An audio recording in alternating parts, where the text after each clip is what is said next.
আসসালামু আলাইকুম। তো এরকম ব্লগ তো করা হয় না। কালকে রাত্রিবেলা সোফায় বসেছিলাম, বসে হঠাৎ করেই আমার যে একটা সম্পদটার দিকে একটু খেয়াল করলাম। আপনারা দেখেন, আমার যে বিশাল একটা সম্পদ, এই যে সম্পদ, এই সম্পদটা অতিরিক্ত পরিমাণে হয়ে গেছে।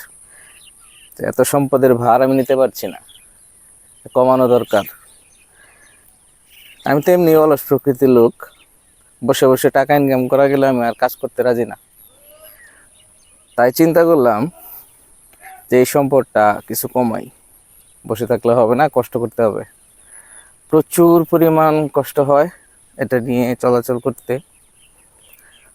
রেগুলার দৌড়ানোর একটা অভ্যাস করার চেষ্টা করতেছি। আজকে সকালবেলা বের হয়েছি, তো অনেকক্ষণ দৌড়াদৌড়ি করার পর খেয়াল করলাম যে আমার তো নিঃশ্বাস যে বের হয় নিঃশ্বাস তো আর ঢোকে না, একদম নাজেহাল অবস্থা। তারপরেও চেষ্টায় আছি, দেখি কি হয়। স্বাস্থ্যই সকল সুখের মূল। দোয়া করবেন সবাই যেন এই সম্পদ, আমার যে সম্পদটা আছে, এই সম্পদটা যেন অতি দ্রুত আমি কমিয়ে ফেলতে পারি। আসসালামু আলাইকুম।